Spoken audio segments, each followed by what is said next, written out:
warahmatullahi wabarakatuh. Perkenalkan, nama saya Atisa Oktanirun dengan IPM 2361116. Di sini saya akan mempresentasikan hasil analisis kinerja keuangan pada perusahaan PT Hanjaya Mandala Sampurna Tbk yang terdaftar di Bursa Efek Indonesia tahun 2015 sampai 2020.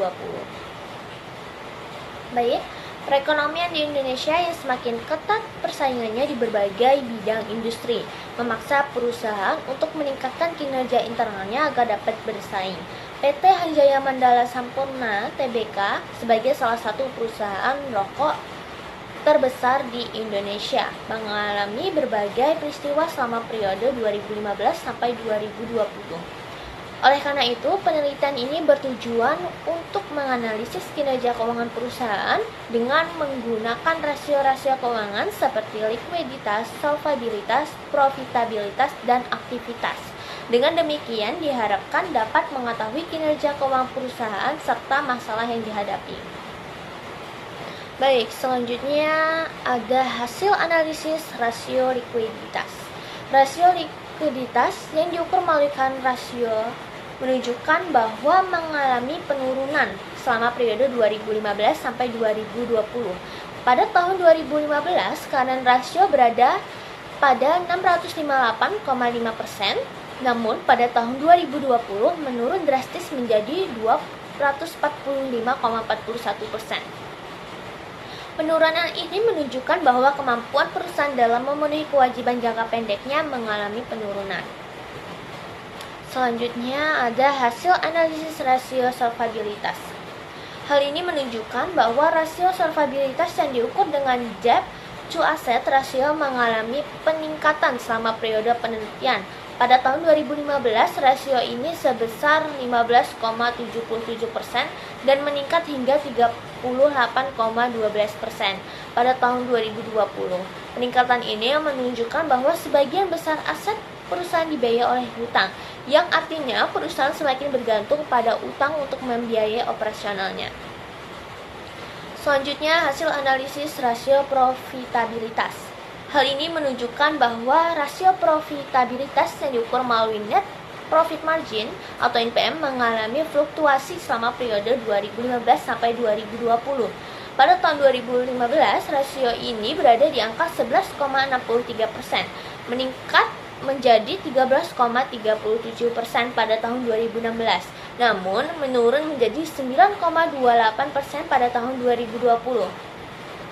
Penurunan rasio ini di tahun 2020 disebabkan oleh penurunan penjualan bersih dan laba bersih.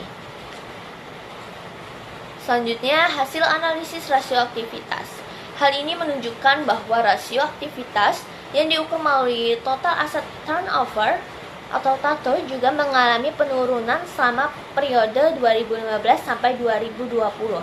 Pada tahun 2015, total asset turnover tercatat sebesar 234,33%, namun menurun menjadi 186,06% pada tahun 2020. Penurunan ini menunjukkan bahwa efektivitas perusahaan dalam menggunakan aktifanya untuk menghasilkan penjualan juga menurun. Yang pertama, seberapa baik kinerja keuangan perusahaan yang diteliti dan bidang-bidang apa yang memberikan kontribusi yang berhasil dan tidak baik. Oke, secara keseluruhan kinerja keuangan PT Hanjaya Mandala Sampurna Tbk selama periode 2015 sampai 2020 dinilai cukup baik. Namun, terdapat beberapa bidang yang memerlukan perhatian, terutama dalam likuiditas, profitabilitas, dan aktivitas. Sementara itu, perusahaan cukup mampu mengelola solvabilitasnya, meskipun sebagian besar asetnya semakin dibiayai oleh utang. Bidang likuiditas dan profitabilitas perlu ditingkatkan agar perusahaan dapat lebih optimal dalam memenuhi kewajiban jangka pendeknya serta menghasilkan laba yang lebih tinggi. Apakah kekuatan dan kelemahan posisi keuangan perusahaan? Secara umum, posisi keuangan PT Hanjaya Mandala Sampurna Tbk masih cukup baik, terutama dalam hal solvabilitas dan stabilitas profitabilitas pada beberapa tahun. Namun, perusahaan menghadapi tantangan serius dalam aspek likuiditas dan efektivitas penggunaan aset, terutama pada tahun-tahun terakhir dalam periode analisis. Penurunan likuiditas dan efektivitas aktivitas penggunaan aset merupakan kelemahan yang perlu diperhatikan oleh manajemen perusahaan agar tidak bertambah negatif pada kinerja perusahaan di masa mendatang. Perubahan apa yang harus diambil untuk memperbaiki kinerja pada masa yang akan datang?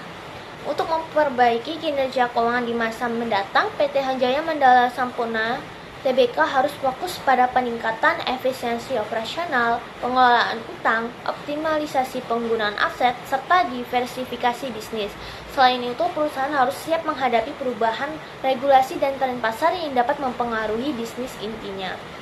Implementasi dari strategi ini akan membantu meningkatkan likuiditas, solvabilitas, profitabilitas, dan efektivitas penggunaan aset, serta menjaga keberlanjutan bisnis di masa depan. Yang terakhir, kesimpulan.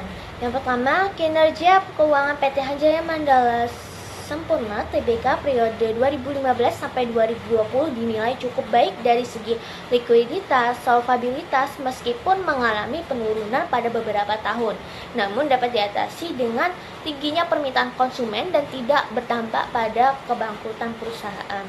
Yang kedua, rasio profitabilitas menggunakan net profit margin dinilai kurang baik karena mengalami kenaikan dan penurunan setiap tahunnya, sehingga perlu ditingkatkan efektivitas kinerja perusahaan dalam mencari laba. Yang ketiga, rasio aktivitas menggunakan total asset turnover juga mengalami kenaikan dan penurunan setiap tahunnya, menandakan pendaya gunaan seluruh aset perusahaan dalam menciptakan penjualan dan mendapatkan laba belum optimal.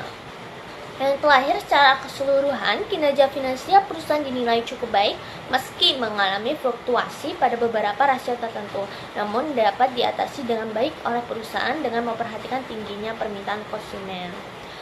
Baik, itulah hasil presentasi dari saya. Kurang lebihnya saya mohon maaf. Saya akhiri. Wassalamualaikum warahmatullahi wabarakatuh.